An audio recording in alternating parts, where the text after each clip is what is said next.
Russia is fighting for God, for God's sake, and for God's world. For the world as the Lord envisioned it, where all people are different but equal, where everyone is unique in their own way, where there is not this silly satanic melting pot.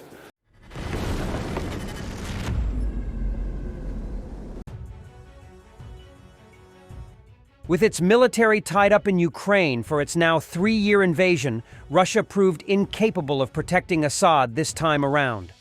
Russia's assets in Syria, key to its projection of military force internationally, now hang in the balance. Ukrainian intelligence reported that Russia had begun pulling out some military equipment from Syria, particularly its only airbase outside the former Soviet Union and its only warm water port in the world. Beyond damaging Russia's international prestige, any pullout also has observers speculating on a collapse in Russia's ability to continue operations across Africa. But for now, Russian soldiers remain at the bases, ostensibly as the Kremlin waits out the formation of a new Syrian regime. Chatham House. London associate fellow Neil Quilliam told the Kiev Independent, "I can see this morning that there are 2 frigates and a submarine just about 6 or 7 kilometers off base. So they're in the area. I think they're in a holding position at the moment, seeing how the situation will play out in Damascus." The BBC estimated that there were around 7,500 Russian soldiers in Syria as of the beginning of 2024. Russia always had a very limited surgical presence in Syria, and it is easier to sustain a small presence than a large presence. Anna Borshchevskaya, a senior fellow at the Washington Institute for Near East Policy.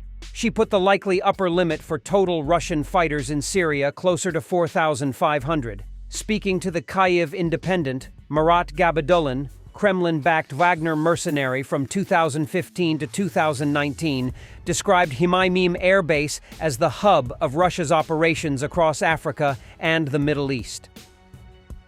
"All the main logistics went through Hmeimim," he said, describing it as enviably comfortable compared to temporary operations bases where he stayed while a Wagner member, particularly recalling the Spartan conditions at the Haiyan gas processing facility in the desert near Palmyra.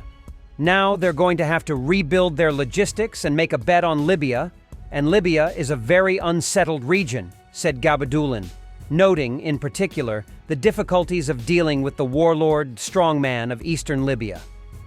What the fall of Assad means for Ukraine remains uncertain, but Ukrainian intelligence is delighting in Russia's failure. Russia and Iran have meanwhile accused Ukraine of training and equipping the rebel groups. Regardless of any evacuation, a collapse in Russia's power in Syria undermines Putin's authority in the global south.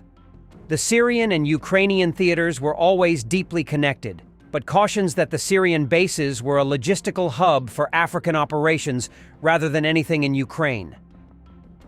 There is growing tension among Russia's elite over the growing cost of sanctions to the Russian economy, reports Washington Post. The central banks raising interest rates to combat rampant inflation caused by sanctions and Putin's military spending could bring the economy to a standstill next year. A wave of bankruptcies is possible, including in Russia's strategically important military industry. As a result, Russia will no longer be able to replenish the equipment being lost on the battlefield at such a high rate. New U.S. sanctions imposed on 50 Russian banks, including Gazprom Bank, a key conduit for energy payments, have further increased transaction costs for Russian importers and exporters and caused the ruble to plummet against the dollar. This also sped up inflation. Boris Kovalchuk, head of Russian Ministry of Finance and son of one of Putin's closest associates, warned that higher interest rates limit investment opportunities for business and lead to higher federal budget expenditures. Igor Sechin, head of Rosneft and another close Putin associate, said that rising rates had a negative impact on the cost of financing for the company, as well as its contractors and suppliers, and was eating into profits.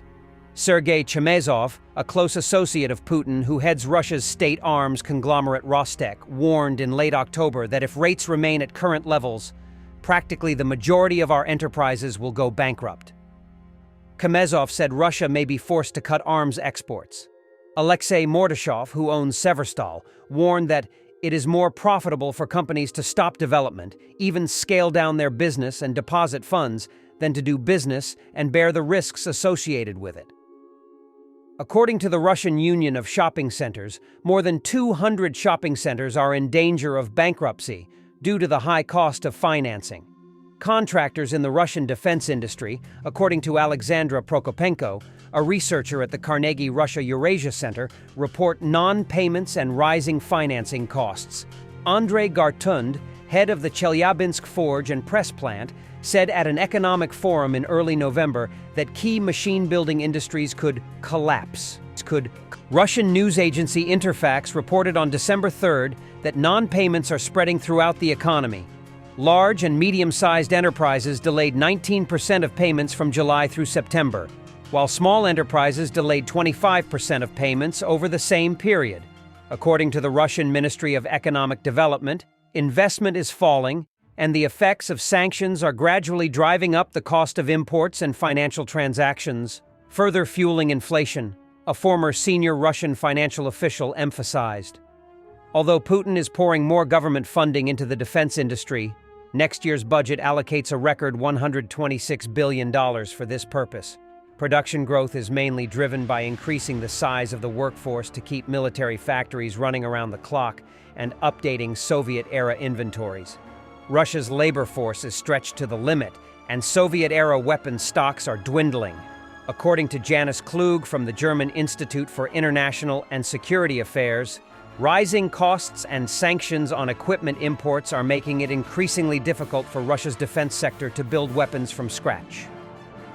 According to a report by the Royal United Services Institute in London, 80% of tanks and other armored fighting vehicles used in a military conflict are not new but reconditioned from existing stockpiles. Russia will begin to find that the vehicles require deeper modernization by 2025, and by 2026, it will have exhausted most of its existing stockpile, according to the report. Russian propagandists. Russia isn't fighting for territories or Ukraine's resources. Russia is fighting for God's sake, and for God's world, for the world as God intended it to be, where all people are different but equal, where everyone is original in their own way, where there is not this stupid satanic melting pot. The unavoidable question arises, what is Russia fighting for? It seems like for almost 3 years now, the special military operation has been ongoing, not for territory. Territory is the last thing needed by the largest country in the world by area. It is fighting, as Senator Graham said, for Ukraine's resources, but also no. Russia has the entire system of the periodic table. Russia is fighting for God, for God's sake, and for God's world.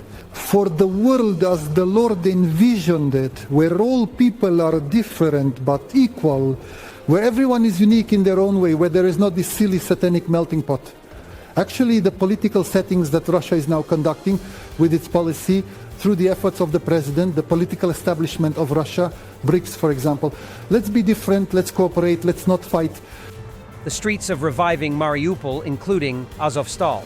Contrary to the statements of Russian officials about colossal restoration of the city, the streets are still littered with damaged and shot-up buildings with windows boarded up with plywood. Azovstal cannot be restored. Instead of the technopark declared on the site of the plant, contractors connected with the authorities steal metal, Russian telegram channels report.